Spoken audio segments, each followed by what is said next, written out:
Hello students, I am Professor Isha Mandiratta from LG Institute of Engineering and Technology. In today's video, I will be discussing the two methods which are commonly used in NDT, that is non-destructive testing. The two methods I am going to discuss in today's video are pulse echo system and through transmission system, that is the ultrasonic flaw detector. So let us start with the first one, that is pulse echo system. Now this is a method which is very commonly used in ultrasonic testing. It has a very simple construction. This light blue colored square indicates the test specimen which is to be tested for any defect or flaw. This indicates the ultrasonic transducer. Now here we have only one ultrasonic transducer. This will serve the purpose of transmission and reception both. So this ultrasonic transducer will send or transmit the pulses and it will receive the pulses. Both the tasks are performed by the same transducer. So in a system you have a single transducer.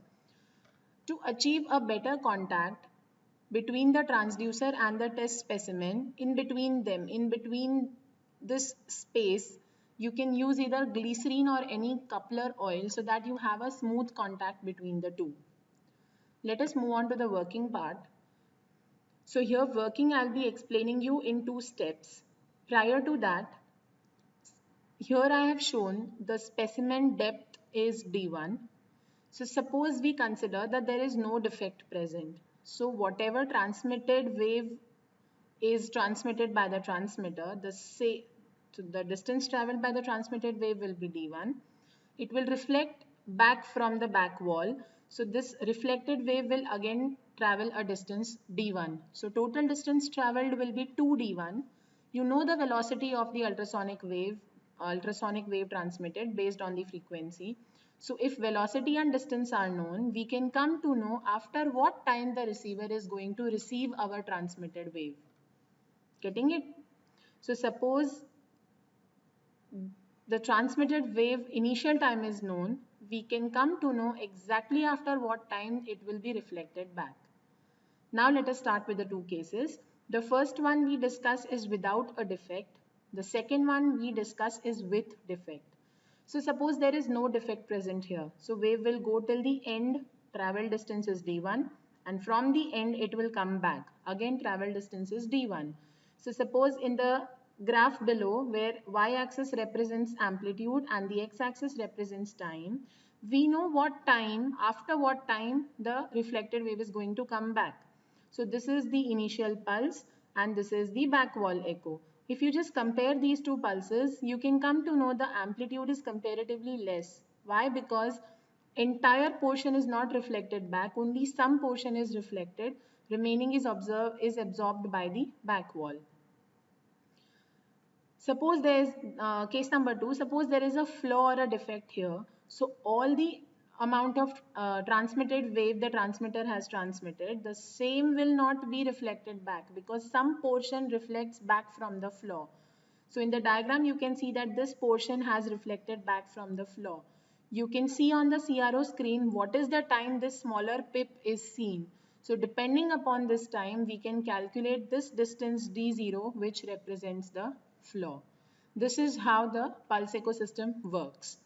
Now, you know that ultrasonic wave is a directional wave.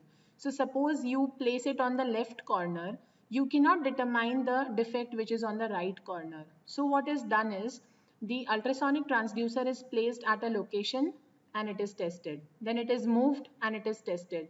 So that entire sample is examined.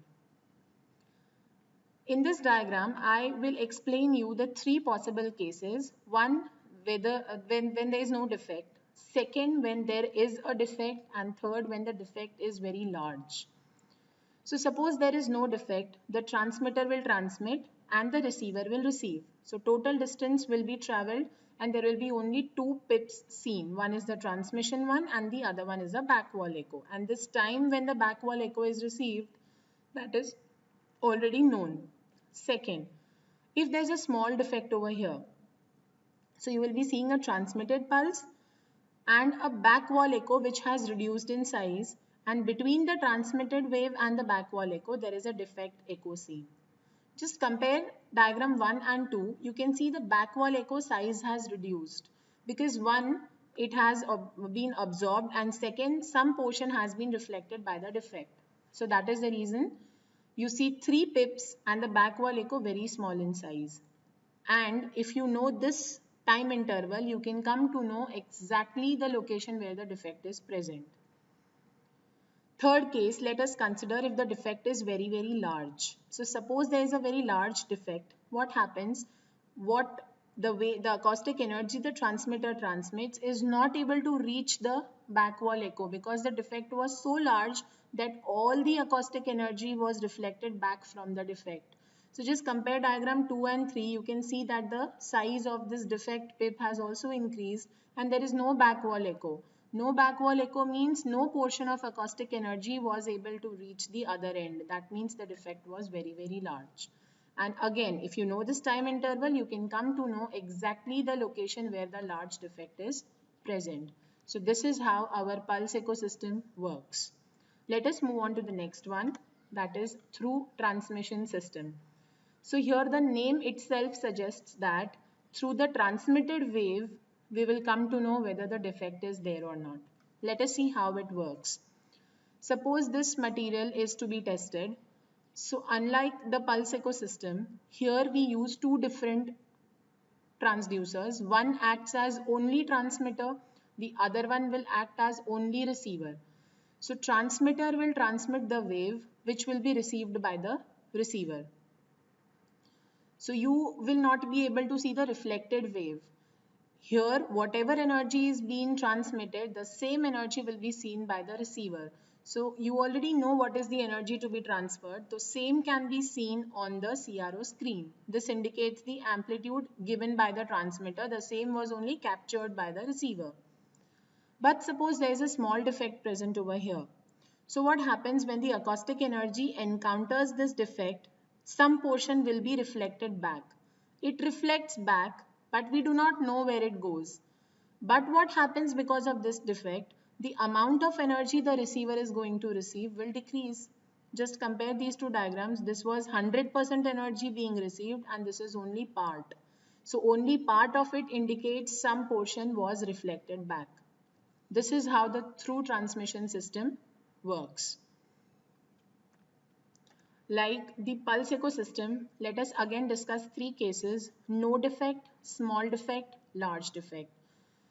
This is a transmitter, this is the receiver. The transmitter is going to transmit. Whatever energy is transmitted, that will be received by the receiver. You see 100%. Now suppose there is a very small defect present over here. What will happen? Some portion will be reflected from this defect. Where it goes, we don't know. But some portion was reflected and so the amount of energy received by the receiver will decrease. That is 50%. And suppose the defect is very, very large, what happens? Entire energy will be reflected back and is lost, but the receiver is receiving nothing. It receives only 0%. So based on the transmitted wave being received by receiver, we come to know whether the defect is small or large, whether the defect is present or not. But this will not give you the location of the defect because you do not, suppose the wave is reflected from here, but we are not analyzing the reflected wave. So we cannot know what is the exact distance traveled from the defect, and so the location cannot be determined. It is simply the defect presence is analyzed. So this is how the through transmission system works.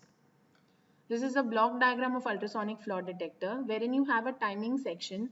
The timing section is necessary, is important because that will actually tell the frequency generator after what time interval you need to generate pulses. So from the frequency generator, there are two outputs. One goes to the CRO so that on the CRO screen you can see the transmitted pulse. This is also given to the transmitter. The transmitter will transmit to the specimen. The specimen will give to the receiver and whatever receiver receives is amplified and given to CRO. So there's a comparison of transmitted wave amplitude and receiver wave amplitude. So based on the amplitude of the receiver, you can come to know the defect presence. Next, there's a small comparison between the two types of methods. The through transmission system is known as attenuation mode because it detects the amplitude of the transmitted wave which is captured by receiver. And pulse echo system is known as reflection mode because basis on the echo it tells us whether the defect is there or not. So this system utilizes transmitted part of the wave only, but this utilizes reflected part of. So depending upon the reflected wave that is echo, we come to know whether the defect is there or not. The probes are on the same side of, are on the different sides of material. Because it uses transmitter and receiver on the opposite side, the probes are on different sides. And this uses only one transducer, so both the probes are on the same side of material. This system, that is through transmission system, will not give us the exact location of defect because we do not know where the reflected wave goes. But this will give us the exact location of defect. Two probes are used, each on the opposite side of material, and pulse echo system can use one or two. If you are using two pulses, they should be of same material. So this was about the two methods. Now let's see what are the advantages and the disadvantages of this method, these two methods. So advantages, location and size of defects can be determined. Accessibility is required only on one side. At a time, only one side needs to be accessed. So if there's a huge structure, only from one side you can examine. Thickness of material can also be measured. Large depth of penetration. That means it is even applicable to materials who have a very large or a huge depth. Even they can be tested.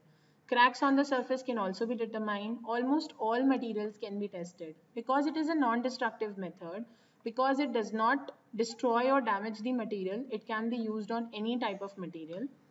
Technique is fast, multifunctional, and flexible. What are the disadvantages of this method?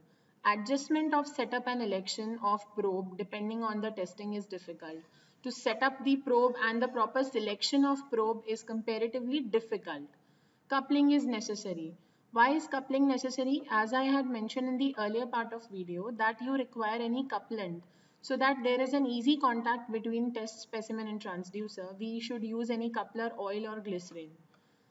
It is applicable only for specific errors. Only specific type of defects can be analyzed, like porosity, air bubbles, cracks.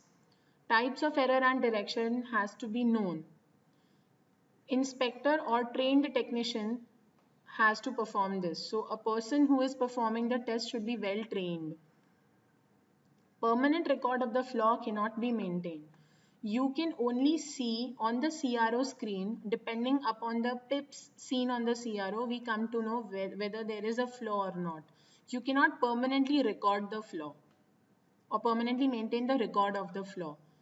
So this was all about the two methods, pulse echo system and through transmission system. Hope you have understood the topic. Thank you.